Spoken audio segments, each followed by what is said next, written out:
ප්‍රතිඵල නිකුත් කිරීමේ ක්‍රියාවලිය කියලා කියන්නෙම සෑහෙන බැරෑරුම් කටයුත්තක්. දරුවෝ විභාගෙ ලියලා ප්‍රතිඵල බලන එක, විභාගේ උත්තර පත්‍ර පරීක්ෂා කරන එක වගේම හරි පරිස්සමෙන් මේ මාසේ කියන්නේ මැයි මාසේ අග හෝ ජුනි මාසේ මුල කියලා තමයි දාලා තිබුණේ. ඒකත් දෙපාර්තමේන්තුවේ හරහා දෙපාර්තමේන්තුවේ ලේකම්තුමිය 22 සිකුරාදා ටිකක් අපිට අපේක්ෂා කරන්න පුළුවන්. 22 සිකුරාදා නාවොත් 23 සෙනසුරාදාට එළි වෙන්න බොහෝ විට ප්‍රතිඵල නිකුත් කළ හැකි. ඒ වගේම මාධ්‍ය නිවේදන, ඒ වගේම දෙපාර්තමේන්තුව හරහා කරන නිවේදන අතරේ මම දැක්ක 20 වෙනිදා වගේ එකක් ප්‍රතිඵල එන්නේ. නමුත් මගේ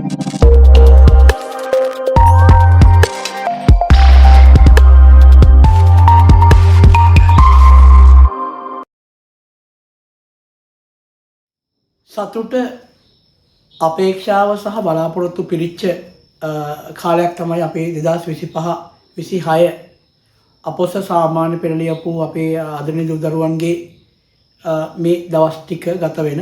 ඉතින් හැම දවසක්ම ගත වෙන්නේ අද නැත්තම් හෙට ප්‍රතිඵල එයි. එහෙම නැත්තම් අද තමයි ප්‍රතිඵල එන දවස කියලා YouTube එකේ සර්ච් කරලා අපි දකින්නේ වැඩි හරියක් ප්‍රතිඵල O-level ප්‍රතිඵල ගැන තමයි ගොඩක් අය මේ දවස්වල වීඩියෝස් දාන්න. ඉතින් ගොඩක් වෙලාවට ඒ නිසා අපේ දරුවෝ ටිකක් අර බය වෙලා ඉන්නවා. අද ප්‍රතිඵල එනවා, හෙට ප්‍රතිඵල බය වෙන දෙයක් නැහැ. ඇත්තටම අපේ දරුවෝ ගොඩක් හොඳට විභාගෙ ලියලා ඇති. ඉතින් ඒ ලියපු ප්‍රමාණය අනුව ඔබගේ ප්‍රතිඵල තීරණය වේවි.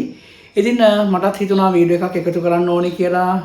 මම දැක්ක මේ යන ෂෙයා වෙන මැසේජස්, ඒ වගේම තොරතුරු අන්තර්ජාල හරහා එන, ඒ වගේම මාධ්‍ය නිවේදන, ඒ වගේම දෙපාර්තමේන්තුව හරහා කරන නිවේදන අතරේ මම දැක්ක 20 වෙනිදා වගේ එකක් ප්‍රතිඵල එන්නේ. නමුත් මගේ විශ්වාසය නැහැ 20 වෙනිදායි කියලා. මොකද ගොඩක් වෙලාවට අතීතය ගැන අපි සලකලා බලුවම ගොඩක් වෙලාවට ප්‍රතිඵල දෙන්නේ සහ එහෙම නැත්නම් ප්‍රතිඵල නිකුත් කරන්නේ සතිය අන්තයේ දවසක. ඉතින් සතියේ මැද දවසක් තමයි 20 වෙනිදා කියලා කියන්නේ. 20 වෙනිදාත් ප්‍රතිඵල එන්නේ නැහැ කියන එක තමයි මගේ අදහස. එහෙනම් කවද්ද එන්නේ? ඊළඟ ප්‍රශ්නේ එක. එහෙනම් කවද්ද එන්නේ? තවත් මැසේජ් එකක් දැක්කා මේ මාසේ අග. ඒක ටිකක් පිළිගන්න පුළුවන්. මොකද අපි දන්නවා ප්‍රතිඵල නිකුත් කිරීමේ ක්‍රියාවලිය කියලා කියන්නෙම සෑහෙන බැරෑරුම් කටයුත්තක්. දරුවෝ විභාගෙ ලියලා ප්‍රතිඵල බලන එක, විභාගේ උත්තර පත්‍ර පරීක්ෂා කරන එක වගේම හරි පරිස්සමෙන් කරන්න ඕන. අපි දන්නවා මේ තොරතුරු සහ දත්ත ලේඛන පරිගණක කිහිපයක් කරහා කීප වතාවක් එකම දරුවෙකුගේ විභාග අංකයට කීප වතාවක්ම ඇතුළත් කරනවා. ඉතින් ඒ ඇතුළත් කරන තොරතුරු අතරේ හරි පරිස්සමට තමයි කරන්න. හරි වේගවත් ක්‍රියාවලියක්. ගොඩක් පරිගණක තාක්ෂණය සම්බන්ධයෙන් දන්න ගොඩ පිරිසක් එකතු වෙලා තමයි මේ කටයුත්ත මේ වෙනකොට යහුසුලුව කරගෙන යන්නේ. ඉතින් පහුගිය කාලේ කතා බහ තිබුණා අප්‍රේල් අග වෙනකොට අවසන් කරලා මැයි මුල සතියේ මැයි 5 එනවා කියලා තිබුණා.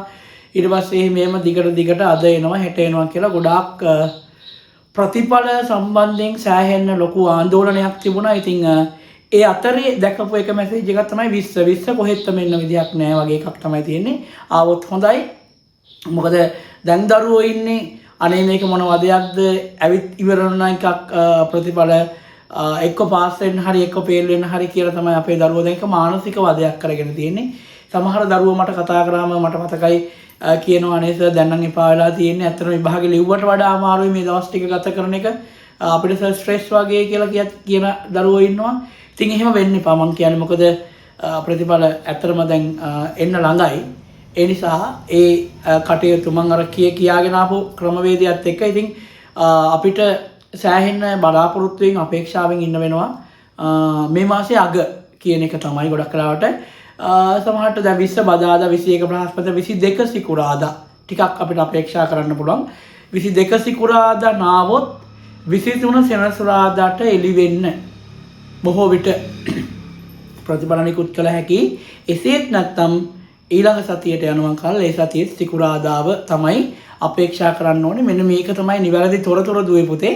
ඉතින් ඒ නිසා ගොඩක් වෙලාවට අපේක්ෂාවෙන් බලාපොරොත්තුෙන් ඉන්න මම ප්‍රාර්ථනා කරනවා හදවතින්ම ප්‍රතිඵල අපේක්ෂාවෙන් ඉන්න මගේ ආදරණීය දූල පුතාලට බලාපොරොත්තු වෙනවටත් වඩා හිතනවටත් වඩා සාර්ථක යහපත් ප්‍රතිඵලයක් ලැබෙන්න ඔබේ දෙමව්පියන්ගේ සතුට බලාපොරොත්තු අපේක්ෂා ඉෂ්ට වෙන යහපත් ප්‍රතිඵලයක් ලැබෙන්න කියලා ප්‍රාර්ථනා කරනවා. මම පොඩි වීඩියෝ එකක් ගෙනාවේ. ඔයාලා ටිකක් අර කලබල වෙලා තොරතුරු හොයන නිසා ලැබුණු තොරතුරු එකතු කරලා මට හිතුණා මේ වගේ වීඩියෝ එකක් දැම්මොත් හොඳයි. ඒ නිසා මේ අද හෙට සහ ඒ බලාපොරොත්තු තියාගන්න එපා.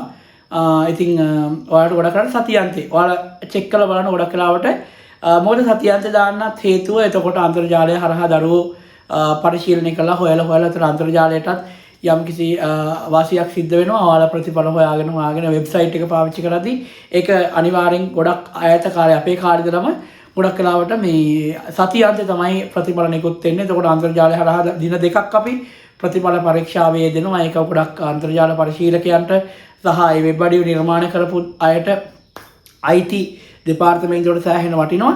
ඉතින් ඒ නිසා ගොඩක් වෙලාවට සතියන්තේ තමයි දැන් මේ පුතේ ඒ නිසා අනිත් අය කියන අදයි හෙටයි කියන වචන ටිකට වඩා විශ්වාස කරන්න ගොඩක් වෙලාවට සතියන්තේ තමයි එන්න ඕනේ. මම අර කිව්වා වගේ මාස 22 මම කලින් මීට අවසානට දැකපු වීඩියෝ එකේ මම දැක්කා මේ සති මේ මාසේ කියන්නේ මැයි මාසේ අග හෝ ජුනි මාසේ මුල කියලා තමයි දාලා තිබුණේ.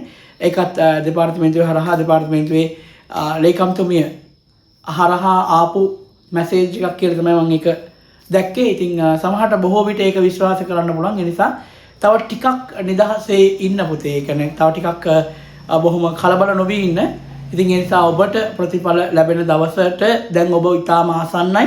ඒ නිසා ඒ ප්‍රතිඵලය ලැබෙන තුරු ඔබට මම හිතන්නේ තව චුට්ටක් ඉවසන්න පුළුවන්. විභාගෙ ලියන්න අවුරුදු 2ක් ඉවසුවා නම් විභාගෙ ලියන ගමන් සතියක් බොහොම අපේක්ෂාවෙන් හිටියානම් ප්‍රතිඵල එනකන් තව චුට්ටක් ඉවසන්න බැරි කමක් නැහැ කියලා මම හිතනවා.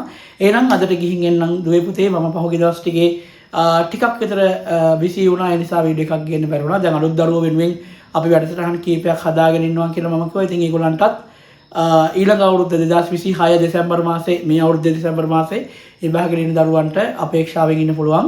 එයාලගේ ප්‍රතිඵලය ඉක්මනට මේ වගේ නෙවෙයි. ඒගොල්ලන්ගේ ප්‍රතිඵල 27 මුල වගේ වෙනකොට එනවා.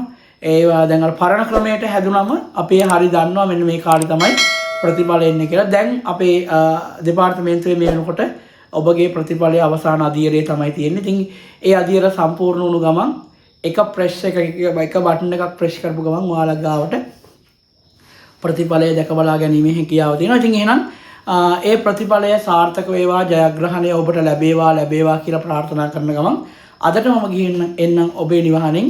එතකන් ඔබ සියලු දෙනාට තෙරුවන් සරණයි. ආයුෂ බොහෝ වේවා කියලා ප්‍රාර්ථනා කරනවා.